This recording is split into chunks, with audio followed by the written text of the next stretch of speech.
नमस्कार। देव दीपावली और कार्तिक पूर्णिमा की आप सबको बधाई। हमारे पीछे देख रहे हैं बहुत सारे लोग माँ गंगा में स्नान कर रहे हैं, पुण्य लाभ अर्जित कर रहे हैं। और ये गंगा के तट पे गंगोत्री से लेकर के गंगा सागर तक आज करोड़ों करोड़ों लोग माँ गंगा में स्नान कर रहे हैं, दान कर रहे हैं। ये विशेष नदी है।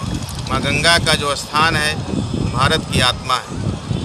अगर गंगा को हटा दें तो भारत की कोई पहचान नहीं बचेगी। अभी जनवरी 13 से फरवरी 25-26 तक महाकुंभ लगने जा रहा है, जो दुनिया का सबसे बड़ा आस्था और संस्कृति का संगम होने वाला है, जिसमें 40 करोड़ लोगों से अधिक लोगों की आने की संभावना है। पूरी दुनिया से लोग आते हैं और संगम उन सबको समा लेता है, सबको अपना लेता है। दिखाइए, थोड़ा उस तरफ दिखाइए। ये दृश्य है जिसके बारे में लिखा गया, सा तीर्थ राजो जयति प्रयागा।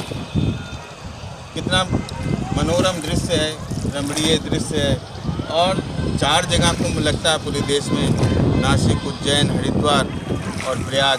लेकिन प्रयाग जैसी महिमा किसी अन्य कुंभ की नहीं है। जो चर्चा होती है पूरी दुनिया में, वो तीर्थराज प्रयाग में लगने वाले कुंभ की ही होती है।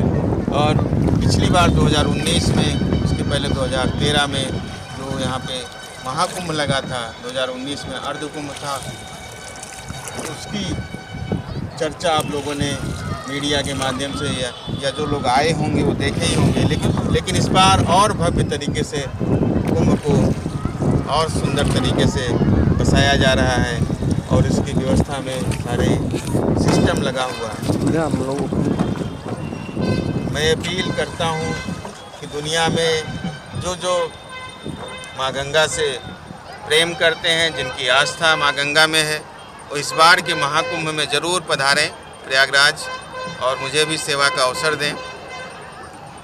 मेला प्रशासन इस बार बड़ी तैयारी कर रहा है। उधर देखिए आप, पांटून पुल तैयार हो चुका है रेल साइड में आने के लिए।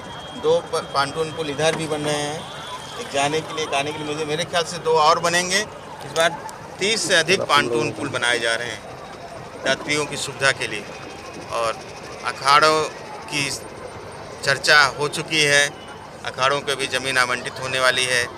जो संस्थाएं हैं उनके लिए ऑनलाइन आवेदन शुरू हो चुके हैं। बहुत सारे आपको ऑनलाइन सुविधा मिल जाएगी। यहाँ पे टेंटेज जो सिटी अपना बना रहे हैं, जो अपनी व्यवस्था दे रहे हैं आपको रेंट पे आप रहने के लिए। और तमाम साधु संत, तमाम संस्थाएं अपना शिविर लगाएंगे। बहुत सारे उनके अपने संबंधी, उनके भक्त, शिष्य आएंगे।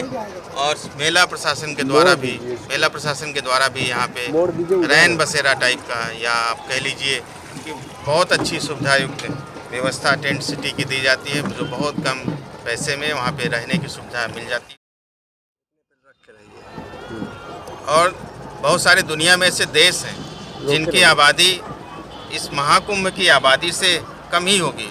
वेटिकन सिटी या अन्य जो देश, जिनके देश की पूरी आबादी ही 2 करोड़ होगी, और यहाँ पे 40 करोड़ लोगों का आवर्तन रहेगा पूरे मेला के समय। मुझे लगता है कि मौनी अमावस्या के दिन यहाँ पे 5 से 6 करोड़ से ज़्यादा लोग यहाँ पे उपस्थित रहेंगे। तो उतनी तो आबादी भी नहीं होगी बहुत सारे देशों की। उससे ज़्यादा बड़ा जो हमारा देश, ये कुंभ नगर जो बसेगा, उन देशों से बड़ा देश के रूप में यहाँ पे स्थित रहेगा।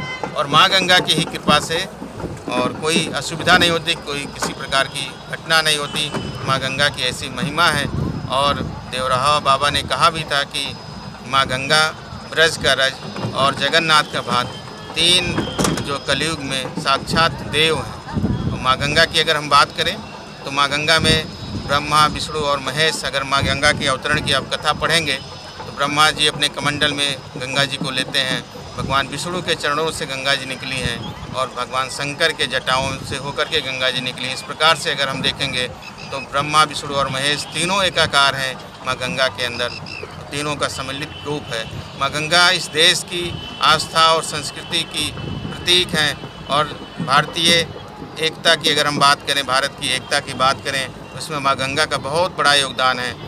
एक उधर भी दिखा दीजिए, देखिए गंगा का जल कैसे यहाँ पे जो गंगा के तट पे रहते हैं उनके उनके आजीविका का भी सहारा है और पूरी तरह से वो गंगा जी पे ही डिपेंड रहते हैं।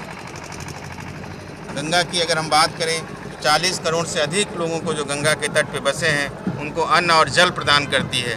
गंगा की अगर हम बात करें तो अपने साथ 36 लाख टन से भी अधिक उपजाऊ मिट्टी है हर वर्ष लेकर के आती है। जिस प्रकार आप देखेंगे कि गंगा के जो दोआब हैं, गंगा का जो तट है, सबसे अधिक उपजाऊ ज़मीन अगर कहीं पर है तो गंगा के दोआब में ही।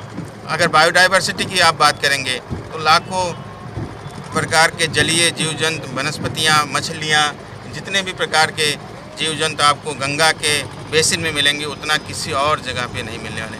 बायोडाइवर्सिटी बहुत अधिक है गंगा की, 60% बायोडाइवर्सिटी में माँ गंगा का रोल है। इकोनॉमिक्स की अगर आप बात करें तो चाहे उत्तराखंड हो, उत्तर प्रदेश हो, बिहार हो, झारखंड हो, जहाँ जहाँ पर भी जो तीर्थ स्थल है हमारे, वहाँ पर इकोनॉमी के मूल में हमारे माँ गंगा है। वहाँ उत्तराखंड की अगर आप बात करें तो उत्तराखंड में जो 70 से 80% जो हमारा वहाँ के लोगों का आय का स्रोत है वो गंगा पे ही डिपेंड है। वहाँ जो तीर्थ यात्री जाते हैं गंगा के कारण ही जाते हैं। इस प्रकार से और दूसरा कल्चर की बात करें, बिना कल्चर के, बिना संस्कृति के किसी भी देश की कोई पहचान नहीं होती। तो हमारे हर संस्कृति में, हमारे हर कर्मकांड में कह लीजिए आप, माँ गंगा का विशेष रोल है। माँ गंगा के बिना हम किसी भी अपने मांगलिक कार्य को नहीं कर सकते। और सबसे बड़ी बात कि हर हिंदू की इच्छा होती है कि कम से कम एक बार माँ गंगा के अंदर में उसको स्नान करने की इच्छा रहती है और अंतिम समय में उसे 2 बूंद गंगा जल और तुलसी का दल उसके मुंह में चाहिए और उसका जो अंतिम संस्कार होता है, हर किसी की इच्छा होती है जो गंगा के तट पे हो, नहीं तो किसी भी नदी के तट पे ही किया जाता है। और उसके अस्थियाँ माँ गंगा में अगर पड़ जाएं तो और महिमा है, उसके मोक्ष व्यक्ति को मिलता है। तो इस प्रकार से हम देखेंगे माँ गंगा का हमारे जीवन में जन्म से लेकर के और मृत्यु तक बहुत बड़ा गहरा रिश्ता है और भारतीय संस्कृति की प्राण है माँ गंगा। महाकुंभ में जो लोग कभी आए हैं इस बार ज़रूर आए। मैं उन सबको अपनी तरफ से, क्योंकि मैं माँ गंगा के ऊपर पिछले 20 सालों से जो मुझसे बन सकता है माँ गंगा के अविरलता, निर्मलता को लेकर के, उनके संरक्षण को लेकर के एक छोटा सा प्रयास, उनके गंगा के उनसे करोड़ों पुत्र हैं, उसी में से मैं भी अपने आप को गंगा पुत्र मानता हूँ और मैं काम कर रहा हूँ।